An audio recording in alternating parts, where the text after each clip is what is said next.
पवन सिंह की बीजेपी में वापसी को लेकर मनोज तिवारी ने हरी झंडी दिखा दी है। जी हां, हाल ही में पवन सिंह की मनोज तिवारी से उनके दिल्ली आवास पर मुलाकात हुई थी। उससे पहले 5 जनवरी को पवन सिंह के जन्मदिन पर भी मनोज तिवारी दिखे थे। पवन सिंह लगातार बीजेपी सांसद और भोजपुरी स्टार रह चुके निरहुआ मनोज तिवारी जैसे नेताओं के संपर्क में है। हाल ही में पवन ने खास पोस्ट करके दोनों के जन्मदिन पर बधाइयां भी दी थी। पवन सिंह के लगातार कोशिश से लग रहा है कि बीजेपी के आला कमान को मनाने में मनोज तिवारी सफल हो गए हैं। तभी उन्होंने एक न्यूज चैनल को इंटरव्यू देते हुए कहीं न कहीं संकेत दे दिया कि पवन बीजेपी में वापसी करने जा रहे हैं।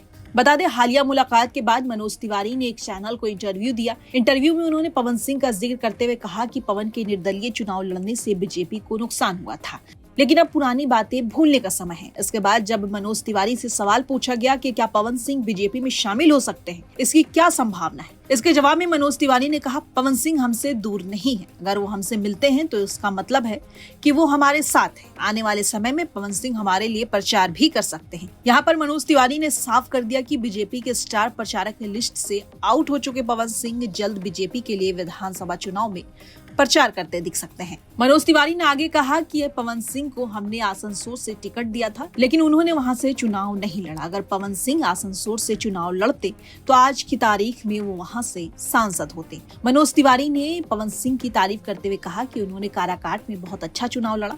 ये अलग बात है कि वो चुनाव जीत नहीं पाए। मनोज तिवारी ने माना कि पवन सिंह के चुनाव लड़ने से बीजेपी को नुकसान पहुंचा और बीजेपी काराकाट लोकसभा सीट पर हार गई। भोजपुरी अभिनेताओं को बीजेपी में शामिल करवाने का श्रेय मनोज तिवारी को हमेशा से जाता रहा है। मनोज तिवारी ने ही रवि किशन, पवन सिंह, दिनेश लाल यादव को बीजेपी की सदस्यता दिलाई थी।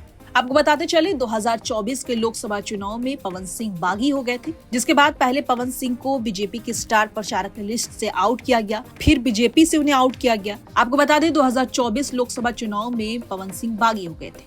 बीजेपी ने उन्हें आसनसोल से टिकट दिया था, लेकिन उन्होंने उसे ठुकरा दिया और काराकाट लोकसभा सीट से वो निर्दलीय मैदान में उतरे, जिसके बाद बीजेपी और पवन सिंह के बीच हालात काफी बदल गए। पहले बीजेपी ने पवन सिंह को अपने स्टार प्रचारक की लिस्ट से आउट किया और फिर पवन सिंह को बीजेपी से भी आउट कर दिया। हालांकि पवन सिंह ये चुनाव नहीं जीत पाए। इस सीट पर एनडीए उम्मीदवार उपेंद्र कुशवाहा की भी हार हो गई। यहाँ से माले के उम्मीदवार राजा राम सिंह चुनाव जीत गए। पवन सिंह के निर्दलीय चुनाव लड़ने का असर आसपास के सीटों पर भी हुआ। राजनीतिक जानकार मानते हैं कि पवन सिंह की वजह से आरा यानी भोजपुर लोकसभा सीट पर आरके सिंह को हार का सामना करना पड़ा। बहरहाल मनोज तिवारी ने यह संकेत दे दिया है कि पवन सिंह बीजेपी में शामिल हो सकते हैं।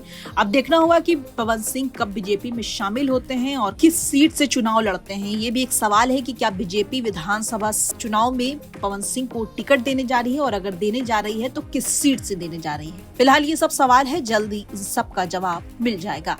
ब्यूरो रिपोर्ट, बिहार तक।